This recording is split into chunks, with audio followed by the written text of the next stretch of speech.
خصوص میں پیش خدمت ہے ہمارے چینل سٹی انڈیا نیوز کی یہ خصوصی پیشکش۔ آپ کو یہ یاد رکھنا چاہیے کہ دنیا میں ہر ذمہ داری کے تقاضے ہیں اور وہ تقاضے پورے کرنے پڑتے ہیں۔ دنیا میں ٹھوکریں انہی کو لگتی ہیں کہ جو چلتے ہیں، جو پاؤں توڑ کر بیٹھ جاتے ہیں انہیں کبھی ٹھوکر نہیں لگتی، گرتے وہی ہیں کہ جو دوڑیں گے۔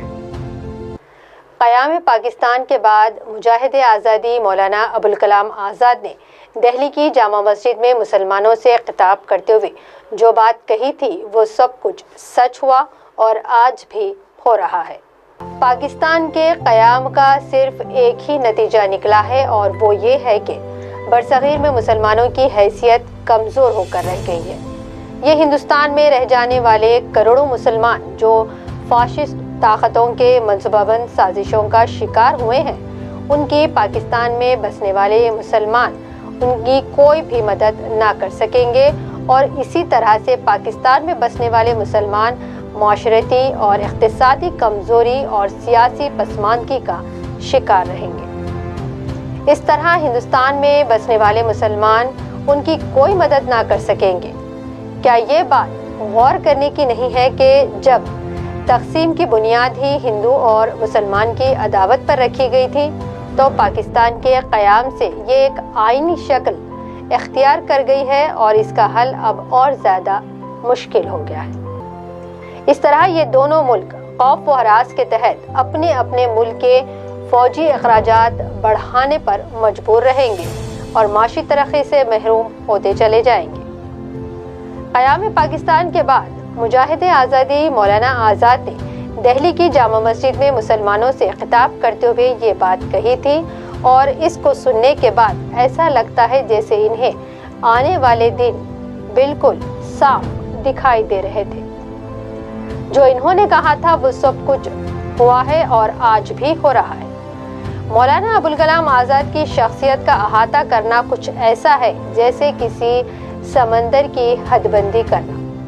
دانشور، دوراندیش، سیاستداں، مفکر، فلسفی، خطیب، صحافی اور اعلیٰ مرتبہ مجتہد جیسے القاب میں بھی ان کو قید نہیں کیا جا سکتا۔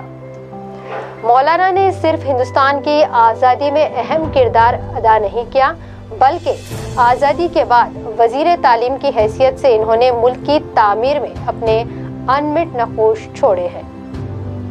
مولانا ایسی شخصیت کے مالک تھے کہ زندگی کے ہر شعبے میں ان کی گراں قدر خدمات ہے۔ حقیقت تو یہ ہے کہ مولانا کے علم اور صلاحیتوں کا فائدہ مہاتما گاندھی، نہرو اور پٹیل نے اٹھایا، لیکن مسلمانوں نے ان کی صلاحیتوں کو پہچانا ہی نہیں اور ان کو کانگریس کے قائد کے طور پر ہی دیکھتے رہے۔ مولانا ابوالکلام آزاد 1888 میں دنیا کے مقدس ترین مقام مکہ معظمہ میں پیدا ہوئے۔ عربی آپ کی مادری زبان تھی۔ 1895 میں وہ کلکتہ پہنچے۔ یہاں ان کی باقاعدہ تعلیم شروع ہوئی۔ اللہ نے انہیں حافظہ اور ذہانت کی دولت سے فراخ دلی کے ساتھ نوازا تھا۔ انہوں نے 13-14 برس کی عمر میں ہی فقہ، حدیث، منطق، ادبیات پر عبور حاصل کر لیا تھا۔ اپنے والد مولانا خیر الدین کے علاوہ مولوی ابراہیم، مولوی محمد عمر، مولوی سعادت حسن وغیرہ سے ابتدائی تعلیم حاصل کی۔ میری جو تعلیم ہوئی تو وہ تو پرانے ڈھنگ پر ہوئی، جس طرح پرانے ڈھنگ پر تعلیم ہمارے دیش میں ہوا کرتی تھی انگریزی زمانے سے پہلے، اس ڈھنگ پر تعلیم ہوئی تھی۔ گھر پر پڑھانے والوں کو انہوں نے رکھا تھا اور میں پڑھتا تھا، تو میں اسکول کی تعلیم سے تو میں واقف نہیں تھی۔ میں نے اسکول یا کالج جس طرح آج کل کے ہوا کرتے ہیں اس طرح کی میں نے تعلیم پائی۔ آپ نے 10-11 برس کی عمر میں شعرگوئی کا آغاز کیا اور مولوی عبدالواحد کی تجویز پر آزاد تخلص پسند کیا۔ بعد میں نثر نگاری کی طرف توجہ کی۔ مولانا کا عقیدہ تھا کہ قرآن ہماری زندگی کے ہر شعبے میں ہماری رہنمائی کرتا ہے۔ مولانا کی ادبی، سماجی، تاریخی اور سیاسی تحریروں میں قرآن کے حوالے موجود ہیں۔ ناظرین، آئیے اب ڈالتے ہیں مولانا کی صحافتی صلاحیتوں پر ایک خصوصی نظر۔ مولانا نے 31 جولائی 1906 کو ہفتہ روزہ الہلال کا پہلا شمارہ شائع کیا۔ اس کا اہم مقصد ہندوؤں اور مسلمانوں میں اتحاد پیدا کرنا تھا۔ حکومت نے الہلال پریس کو ضبط کر لیا تو مولانا نے البلاغ کے نام سے دوسرا اخبار جاری کیا اور اس طرح مولانا نے اپنی جریدوں اور تصانیف سے ملک کی جدوجہد آزادی میں کافی اہم رول ادا کیا ہے۔ بھی آپ کے قبضے میں نہ تھا، آپ کی بے امنی بھی آپ کے قبضے میں نہ تھی۔ جب کبھی ملک میں بد امنی ہوتی تھی تو آپ اپنے طرف نہیں دیکھتے تھے، ان کے طرف دیکھتے۔ جب آپ کو کوئی تکلیف اور پریشانی ہوتی تھی آپ ان کے آگے مجبور ہوتے تھے کہ اپنا ہاتھ بڑھائیں، لیکن آج وہ نہیں ہے۔ آج اپنی قسمت کے آپ خود مالک ہیں، اور اگر آپ مالک ہیں اور میدان میں کھڑے ہوئے ہیں تو یہ یاد رکھیے کہ طرح طرح کی آزمائشیں پیش آئیں گی۔ کوئی بھی نہیں چاہتا کہ اپنے کو آزمائش میں ڈالے، کوئی بھی نہیں چاہتا کہ غموں اور دکھوں میں اپنے کو ڈالے، لیکن اگر ہم نے ذمہ داری کا بوجھ اٹھایا ہے تو طرح طرح کی پریشانیاں ہمیں پیش آئیں گی۔ اگر ہم میدان میں دوڑ رہے ہیں تو قدم قدم پر ہم کو ٹھوکروں سے دوچار ہونا پڑے گا، اس سے ہمیں گھبرانا نہیں چاہیے، اس سے ہمیں اکتانا نہیں چاہیے، مرد بن کر ان تمام ذمہ داریوں کو اٹھانا چاہیے اور ان پریشانیوں کا مقابلہ کرنا چاہیے۔ مولانا ایسی شخصیت کے مالک تھے کہ زندگی کے ہر شعبے میں ان کی گراں قدر خدمات رہی ہیں۔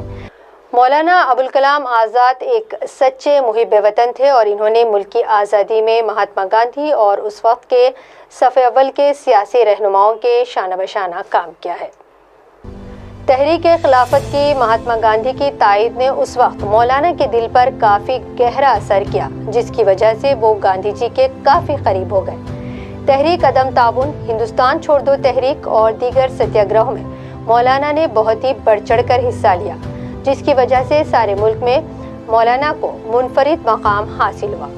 ملک کی آزادی کے بعد ملک کی وزارت عظمیٰ کے لیے مولانا گاندھی جی کی پہلی پسند تھے، لیکن ملک کے بٹوارے نے وہ کھٹاس پیدا کر دی تھی، جس کی وجہ سے دیگر قائدین نے مولانا کو قبول نہیں کیا۔ بحیثیت وزیر تعلیم انہوں نے ملک کو کئی جامعات دی، یونیورسٹی گرانٹ کمیشن قائم کیا، centre for science and technology کا قیام عمل میں لایا، خواتین کی تعلیم پر خصوصی توجہ دی۔ مانو یونیورسٹی، مولانا آزاد ابوالکلام یونیورسٹی آج کا تعلیمی نظام منفرد ہے اور انہی کی بنیاد کا یہ نتیجہ ہے۔ مولانا نے ملک کے بٹوارے کی پرزور مخالفت کی تھی اور مسلمانوں سے وطن عزیز ہی میں رہنے کی تلقین کی تھی۔ ایسا لگتا تھا کہ مولانا کی دوراندیش آنکھوں نے ہمارے مستقبل کو دیکھ لیا تھا۔ انہوں نے کہا تھا کہ اگر ہندوستان سے مسلمان پاکستان جائیں گے، مستقبل میں ہندوستانی مسلمانوں اور پاکستان جانے والے ہندوستانی مسلمانوں کے لیے مشکل کا دور آئے گا، اور آج ہم دیکھ رہے ہیں کہ یہاں سے پاکستان گئے مسلمانوں کا کیا حال ہے۔ انہیں آج تک تسلیم نہیں کیا گیا اور اتنی بڑی اکثریت کے چلے جانے سے ملک کے مسلمان اقلیت میں آ گئے اور ان کے ساتھ کیسا سلوک کیا جا رہا ہے یہ جگ ظاہر ہے۔ اگر ایک زندہ انسان ہے اور اس کی رگوں میں گرم اور زندہ خون دوڑ رہا ہے تب اس کے لیے بیماریاں بھی ہیں، ٹھوکریں بھی ہیں، مصیبتیں بھی ہیں، ہر طرح کی پریشانیاں بھی ہیں۔ تو زندگی کا معنی یہی ہے کہ ہم بوجھ اٹھائیں، اور بوجھ اس طرح نہ اٹھائیں کہ گھبرائے ہوئے اٹھائیں، مردوں کی طرح ہمت کے ساتھ اٹھائیں۔ مولانا آزاد ایک بے باک مصنف تھے۔ انہوں نے اس وقت یعنی ملک کی آزادی اور تقسیم ہند کے متعلق اپنے تلخ تجربات کو اپنی کتاب انڈیا ونز فریڈم میں لکھا ہے۔ مولانا کے گراں قدر خدمات کے عوض میں انہیں ملک کے اعلیٰ ترین شہری ایوارڈ بھارت رتن سے نوازا گیا۔ تو ناظرین، مولانا آزاد کی یوم پیدائش کے موقع پر یہی ہمارا خراج ہے۔ اب مجھے نوشین کو دیں اجازت اور آپ دیکھتے رہیے سٹی انڈیا ٹی وی، حق کی آواز۔